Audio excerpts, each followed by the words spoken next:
Madame, mademoiselle, monsieur, bonsoir. Le Portugal a voté comme un vieux pays démocratique. Pas de majorité écrasante, pas de participation à 100% comme ailleurs, pas d'incidents graves, pas de bourrage d'urnes. Et la sagesse, manifestée ainsi par le peuple portugais, est peut-être le seul et véritable élément positif de ce scrutin. Certes, comme le montre cet hémicycle que vous pouvez voir maintenant sur votre écran, le Parti socialiste de Mário Soares reste le premier parti politique du Portugal avec 35% des suffrages. La droite et le centre n'ont pas fait la percée que prévoyaient certains observateurs. Le Parti communiste se maintient. Mais être le premier parti du pays avec 35% des suffrages ne suffit pas pour gouverner sans problème. Pour détenir la majorité des sièges à l'Assemblée nationale, grâce au jeu de la proportionnelle, Mário Soares, leader du Parti socialiste portugais, aurait dû obtenir 42% des suffrages. Il est donc loin de compte. Il y a 2 ans, lors de la révolution des œillets, la situation politique avait au moins le mérite d'être claire, même si elle ne plaisait pas à tout le monde. Le 25 avril 1974, souvenez-vous, la gauche et les militaires surtout tenaient solidement la barre du nouveau Portugal. Aujourd'hui, ces élections législatives marquent le point final de la lente dégradation du pouvoir. L'impasse politique est totale, personne n'a gagné. Le Parti socialiste n'obtient pas une majorité suffisante pour gouverner à lui seul. Le principal parti conservateur, le PPD, progresse et le Parti communiste maintient ses positions. Pour gouverner donc demain, le Parti socialiste de Mário Soares devra choisir et ce choix est capital. Première solution, l'alliance des communistes et des socialistes, mais pour l'instant, Mário Soares ne veut pas en entendre parler. Deuxième solution, l'alliance des socialistes et des conservateurs. On peut se douter des formidables pressions qui seront exercées dans ce sens par les milieux d'affaires ou des pays comme l'Amérique. Le Portugal avait besoin de clarification politique. Ces élections législatives ne font qu'ajouter au désordre et à la confusion. Car, quelle que soit l'alliance qui sera conclue, cette alliance sera obligatoirement et par essence éphémère. Reste donc une nouvelle fois le recours à un arbitre providentiel, peut-être le nouveau président de la République qui sera élu dans 2 mois. D'ici là, encore et sans doute de nouveaux troubles pour une population déçue à la fois par la révolution, les militaires et les civils.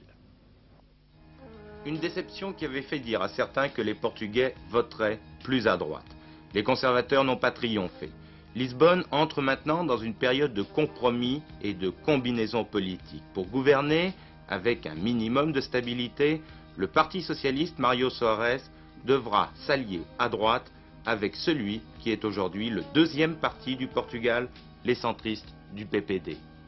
Bon, nous croyons et nous avons toujours cru pendant la campagne électorale que la solution pour le Portugal maintenant serait une coalition entre les partis démocratiques aussi large que possible pour pouvoir établir la démocratie nouvelle dans une base stable. Mais M. Mário Soares ne veut pas de cette coalition avec vous. Bon, je ne sais pas si sa position ne représente qu'une tactique électorale ou si elle représente une question de fond. Je sais que son parti est divisé entre une aile gauche et une aile droite. La dernière est plus proche de nous comme idéologie. L'aile gauche est plutôt proche de PC. Donc il faudra savoir quelle sera la position interne de son parti.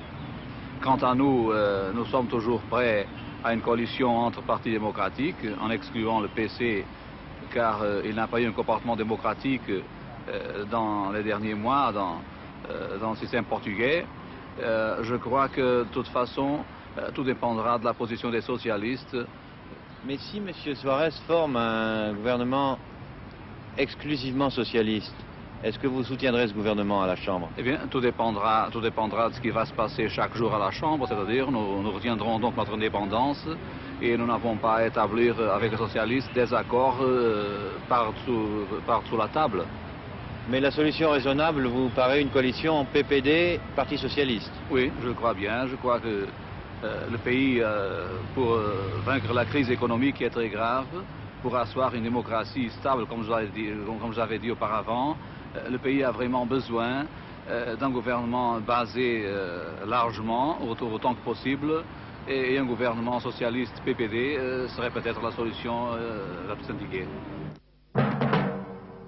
Peut-être des instants décisifs pour le règlement de la crise universitaire en France. Aujourd'hui, se sont réunis au ministère de l'Éducation nationale les 15 membres de la commission des présidents d'université. Il faut savoir que cette commission est l'émanation de la conférence des présidents d'université qui regroupe, elle, les présidents des quelques 60 universités françaises. Il y a une dizaine de jours, à la majorité des membres présents, cette commission s'était prononcée pour le retrait du texte réformant le second cycle des études supérieures. Cet après-midi, la commission, cette fois, des présidents d'université, à partir du décret contesté, a fait des propositions concrètes au secrétaire d'État, Mme Alice Saunier-Seyté. Philippe Arroir a suivi cette nouvelle péripétie dans la crise universitaire. Plus de 2h30 de discussion ici au secrétariat d'État aux universités. Dans une salle du 8e étage, le ministre face aux 15 présidents de la commission permanente des présidents. Ils sont arrivés tout à l'heure avec en poche un texte en 8 points dont ils demandent l'approbation à Mme Saunier-Seyté et qui est la condition nécessaire et suffisante pour eux au démarrage de la négociation sur l'application de l'arrêté du deuxième cycle. C'est ce texte qui est négocié point par point en ce moment dans une ambiance visiblement assez rude. Une concession importante des présidents, ils ne réclament plus le retrait de l'arrêté. Mais ils s'entourent de précautions indispensables selon eux avant toute concertation, précautions que l'on doit évidemment retrouver dans le texte d'application. Si les présidents et le ministre s'entendent, se mettent d'accord sur les 8 points, eh bien la situation sera débloquée de ce côté-là, ce sera important, et la concertation pourra commencer. La négociation qui a lieu en ce moment pourrait aboutir dans ce sens, mais en tout cas, elle dure. Comment en ouvrant ce journal, c'est encore d'élections que nous allons parler maintenant. Mais cette fois, nous sommes en France, et même au cœur de la France, là où, dit-on, on parle le mieux le français. Tours, ville sage et réfléchie, va élire le 9 mai un député. Pourquoi cette élection partielle?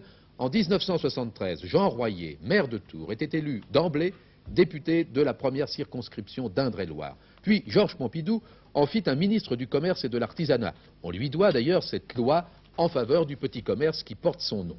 Jean Royer perdit alors son écharpe de député, comme la Constitution l'exige, au profit de son suppléant. Il se lança ensuite dans la bataille des élections présidentielles, combat courageux mais sans espoir. Après 2 ans d'exil politique, Jean Royer a décidé de tenter de retrouver son siège de député, son suppléant ayant accepté de démissionner. Survenant après les cantonales, ce scrutin mobilise tous les partis politiques. Voici, pour fixer les idées, les résultats de l'élection de 1973. Vous voyez que la gauche ne totalisait alors que 40% des suffrages. Premier objectif pour les anti-Royer, le mettre en ballottage.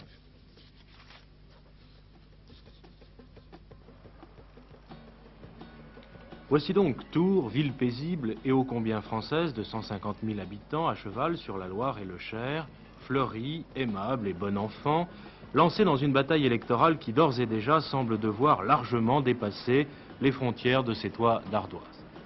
La fièvre politique s'est emparée de la cité à 15 jours du premier tour et la plupart des candidats sont bien décidés à la faire monter. Les 2 tiers de la ville sont concernés par le scrutin, plus la banlieue ouvrière de Saint-Pierre-des-Corps. Au cantonal, on a noté une poussée générale de la gauche et du Parti socialiste en particulier, en Indre-et-Loire, mais les conseillers modérés de la ville de Tours ont maintenu leur position. Le combat de Tours, c'est d'abord celui du maire, Jean Royer, qui a mis 2 ans à oublier son échec des présidentielles, mais qui est bien décidé à retrouver coûte que coûte son siège de député et par la même occasion une tribune pour s'exprimer avec le soutien de l'UDR et des Républicains indépendants, mais sans le label officiel de la majorité. La campagne que je mène va se développer. Je n'ai pas besoin que l'on m'aide à la faire. J'ai des idées, j'ai des convictions. Je me bats sur des positions populaires que l'on connaît bien. La ville me connaît et je mènerai ma campagne seul, mais d'une part avec beaucoup de vigueur et d'autre part avec beaucoup de sympathie locale. Paul Lusseau, le candidat socialiste, est parti très tôt dans la campagne avec le soutien soir après soir des têtes d'affiche du PS. Bien décidé à battre Jean Royer, mais aussi à devancer le Parti communiste au premier tour, ce qui peut contribuer à donner à ce scrutin une allure de test.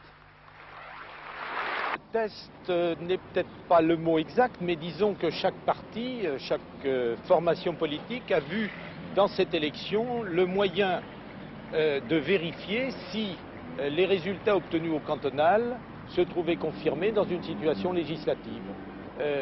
Jusqu'en 1978, chaque parti va vouloir mesurer si ses projets politiques ou ses nouvelles propositions de programme sont acceptées par l'électorat, comment elles sont répercutées par la presse. Et l'élection de Tours est une occasion pour chacun d'eux d'effectuer cette vérification. Vincent Labeyrie, qui enseigne l'écologie à l'université de Tours, a choisi de faire sa campagne sous le signe de la qualité de la vie. Le Parti communiste attache lui aussi beaucoup d'importance à cette élection et a bien l'intention de maintenir au premier tour son habituelle deuxième place. C'est pourquoi Pierre Juquin, l'un des plus fins stratèges du parti, est le véritable organisateur d'une campagne qui s'annonce spectaculaire. C'est la première occasion que nous avons après le 22e congrès d'expliquer à la population française les grands thèmes qui ont été développés à notre congrès. Et alors, si l'on prend ce problème fondamental qui regroupe au fond un grand nombre d'aspects, la qualité de la vie, on s'aperçoit que dans tous les domaines de cette qualité de la vie, dans tous les secteurs de cette qualité de la vie, la situation est devenue intenable. Il est vrai que pendant quelques jours, Tours va attirer l'intérêt de tous les observateurs politiques et qu'une partie importante se joue là. C'est une étape qui préparera par exemple la demande que fait le Parti communiste français d'un accord national des 3 partis de gauche pour les prochaines élections municipales qui seront une étape extrêmement importante dans le combat pour le changement démocratique et la victoire de la gauche. Reste parmi les 5 autres candidats celui qui pourrait être à l'origine d'un second tour alors que Jean Royer a toujours été réélu au premier. Alain Hérot, avocat et candidat réformateur, se réclame de l'ensemble de la famille radicale comme de la majorité. La majorité présidentielle, j'aurais presque tendance à vous dire, peut-être avec un peu d'outrecuidance, c'est nous. Puisque nous sommes les réformateurs dans la majorité présidentielle, ceux sur lesquels s'appuie M. Giscard d'Estaing pour faire la politique de changement qu'il veut faire, ceux qui étaient dans l'opposition il y a 3 ans, qui sont maintenant sur le plan national au gouvernement, mais qui sont toujours un peu dans l'opposition sur le plan local, ceux qui veulent le progrès, la réforme, le changement. Cela dit, les Tourangeaux ont tout de même un peu l'impression qu'on les fait assister à un spectacle qui, au fond, ne leur est pas destiné. Impression confirmée par la venue prochaine, ici, au Palais des Sports de Tours, de la plupart des grands leaders de la gauche et du mouvement réformateur, qui tiendront des meetings à caractère nettement national. Ils sont annoncés comme tels. Au fond, cette élection de Tours, comme les futurs partiels, les autres partiels s'il y en a dans l'avenir, servent pour chaque camp à vérifier la stratégie, à faire le point et aussi à préparer l'avenir avant les grands rendez-vous que sont les municipales et surtout les prochaines législatives de 1978. Mais il serait absurde d'en transposer tous les aspects au plan national, même si cette campagne sert effectivement de grande tribune à un débat politique. Reste à savoir si les Tourangeaux se sentiront mobilisés par un tel déploiement ou bien s'ils baisseront les bras avant le 9 mai. Le 19 décembre 1969, il y a donc plus de 6 ans, dans son officine, une pharmacienne de Paris et sa préparatrice étaient abattues. Il était 8 heures du soir. Le 14 décembre 1974, que la justice est lente, les jurés de la cour d'assises de Paris déclaraient Pierre Goldman coupable de ce double meurtre et le condamnaient à la réclusion perpétuelle. Ce verdict devait soulever des passions. Goldman, ancien étudiant gauchiste, devenu gangster, est-il innocent de ce crime, comme le soutiennent ses partisans et comme il l'affirme lui-même? Son passé a-t-il influencé les jurés de Paris? Du fait d'un vice de forme, dans le premier procès d'assises, Pierre Goldman va être rejugé. La première audience de ce second procès a débuté aujourd'hui à Amiens. Procès spectacle. Un détail est à cet égard significatif.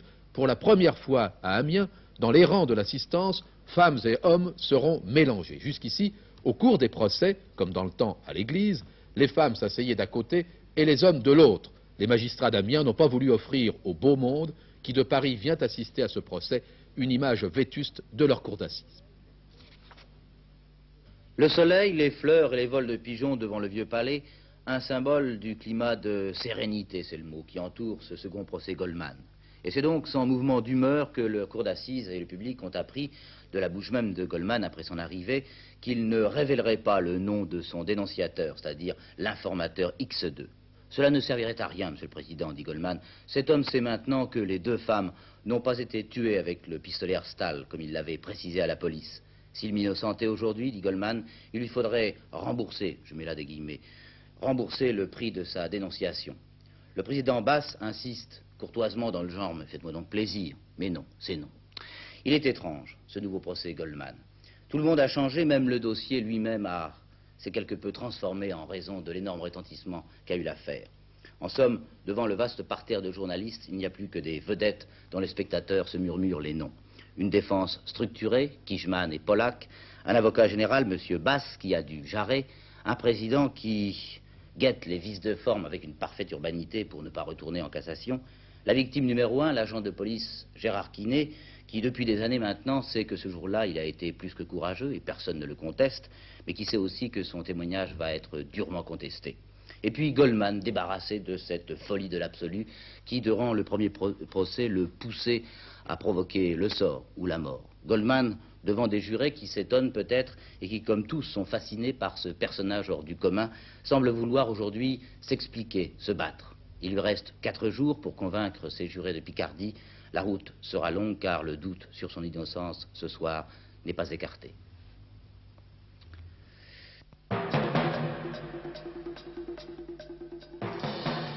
François Mitterrand, ce matin Europe 1, si la gauche remporte aux élections législatives en 1978, elle respectera le résultat de l'élection présidentielle de 1974, mais M. Giscard d'Estaing devra faire appel à un gouvernement de gauche.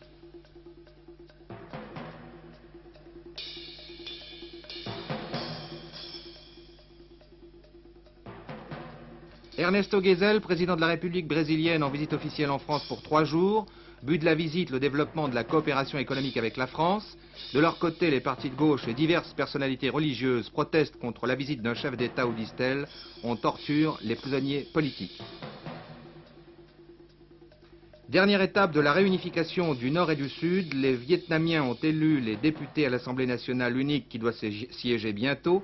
Le dépouillement n'est pas encore terminé, mais les autorités annoncent une participation de 100% au scrutin. EDF-GDF, première grève tournante demain pour les régions parisiennes, Nord et Normandie. Il y aura donc des coupures de courant pour les usagers de ces régions, mais attention, il pourrait y avoir des débordements sur d'autres régions.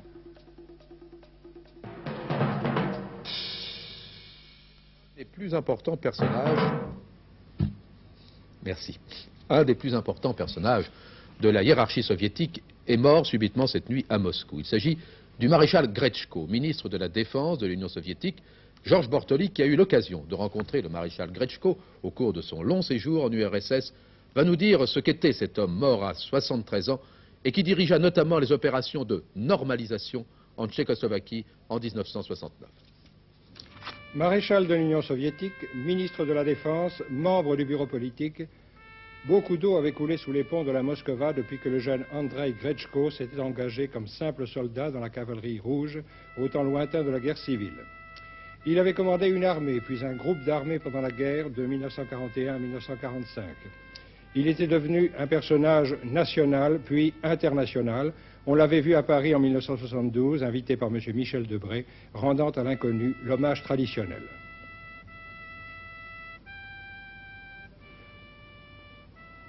On l'avait beaucoup vu aussi au Caire, essayant de persuader le président Anwar al-Sadat que la puissance militaire soviétique était le meilleur garant de l'indépendance égyptienne.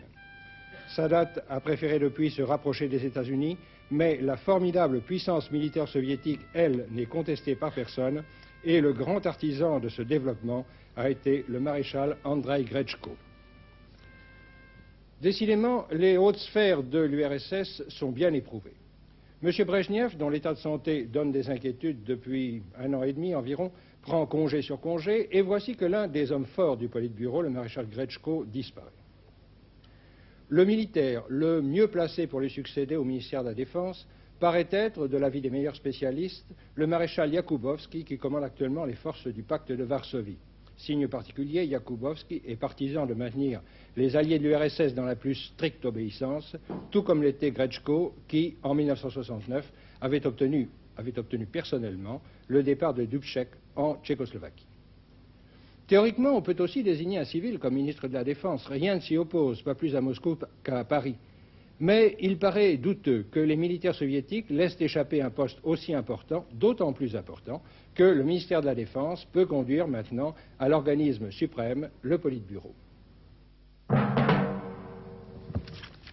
La politique dans le sport, c'est détestable, mais cette fois, on y est et en plein. À la demande de Bastia, La commission d'appel de la Fédération française de football prendra sa décision demain en ce qui concerne le match de Coupe de France à rejouer Bastia-Nice qui doit se dérouler le 30 avril à Nancy. Jusqu'ici, c'est normal.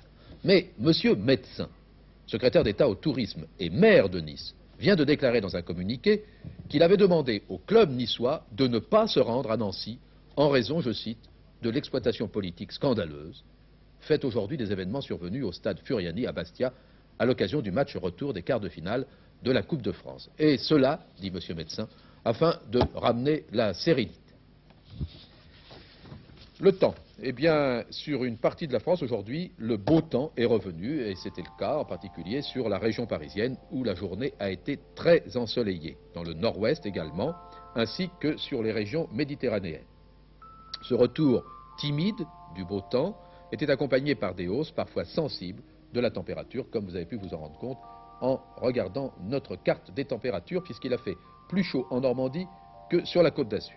Demain, le temps sera de nouveau nuageux et frais au nord de la Seine, tandis que de l'Alsace à la Savoie, quelques pluies ou neiges seront observées en début de matinée. Vous pouvez d'ailleurs d'ores et déjà observer les vilains nuages noirs qui se trouvent sur notre carte. Sur les autres régions, après des brouillards matinaux, le temps deviendra assez beau et un peu plus chaud, mais des nuages orageux se développeront l'après-midi de l'Aquitaine à la Provence et à la Corse. Ce soir, vers 22h45, vous retrouverez Gérard Holz qui vous présentera la dernière édition de notre journal. Bonne soirée à tous sur Antenne 2 avec la tête et les jambes. À demain.